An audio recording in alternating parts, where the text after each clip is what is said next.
알아두면 쓸모있는 몸에 대한 잡학사전 알쓸 몸잡 1탄 수분의 중요성 사망에 이르는 곳으로 공짜 칼로리 소모가 여러가지 문제를 만들게 됩니다. 인체를 구성하는데 평균적으로 남성은 50에서 70%, 여성은 45에서 65%의 수분을 보유하고 있습니다. 총 수분량의 2%가 손실되면 갈증을 느끼게 되고 4%가 손실되면 근육 피로감을 느끼게 되며 12%가 손실되면 무기력함을 느끼고 20% 이상이 손실되게 되면 사망에 이르는 것으로 알려져 있습니다. 주변에 무기력한 분들이 있다면 힘내라고 하는 말 한마디보다는 물 한 잔 건네는 것이 더욱 효과적일 수 있습니다.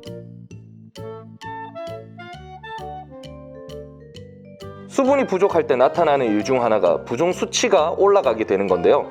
특히 라면을 먹고 나서 다음날 붓는 걸 많이 느끼실 겁니다. 점심 먹는 거야? 저녁 먹는 거야? 굳이 따지면 뭐 새참이죠. 네가 농부야 새참 먹게?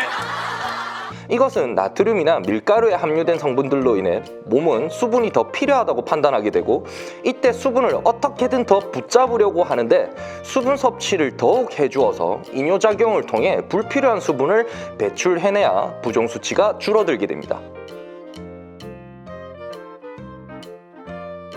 근육과 근막에는 수분이 얼마나 보유되어 있냐에 따라 움직임이 달라집니다. 특히 근막의 움직임을 초음파로 관찰했을 때 서로 미끄러지듯이 슬라이딩이 일어나야 하는데 수분이 부족하게 되면 슬라이딩이 잘 일어나지 않게 되고 유착 현상이 생기게 됩니다. 이렇게 되면 서로의 움직임을 방해하게 되어 움직임이 잘 나오지 않게 되고 악순환이 반복되며 허리 디스크나 어깨의 통증 등 여러 가지 문제를 만들게 됩니다. 관절 통증이 있으신 분들은 충분한 수분 섭취와 함께 꼭 운동을 하여 가볍게 열을 내주셔야만 해결이 된다는 점을 꼭 알고 계셔야 합니다. 일단 우리가 짚고 넘어가야 할 부분이 피지 분비가 많이 되는 분들입니다. 지성이라고 생각하시는 분들의 대부분이 건성일 경우가 아주 많습니다. 피지가 분비되고 있는 이유는 간단하게 설명드리면 수분이 부족해서 피부가 갈라질 것 같으니 더 깊은 곳에 있는 유분을 피부 밖으로 끄집어내는 상황입니다.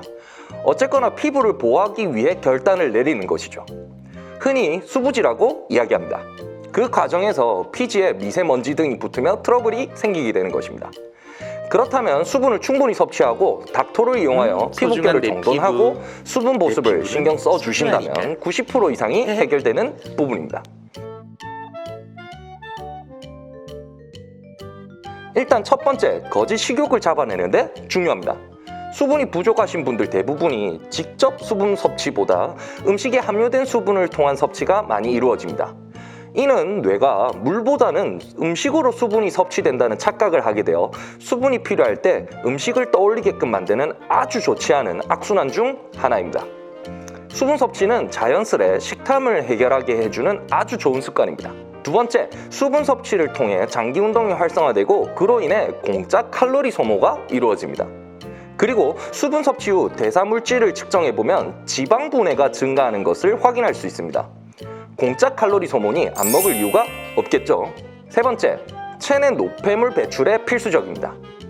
노폐물 배출은 두말하면 잔소리입니다. 수분 섭취를 통해 소변색이 맑은 노란색이 유지되는지 확인하는 것은 필수입니다. 색이 짙은 노란색 혹은 더 짙은 주황색 빛깔을 띠고 있다면 얼른 수분 섭취를 하셔야만 하는 상황입니다. 저는 수분에 대한 이야기를 밤을 새우며 이야기할 수 있을 정도입니다. 그 정도로 인체에 기여를 많이 해주는 수분 섭취합시다. 알쓸 몸잡 1탄은 여기까지. Thank you everybody.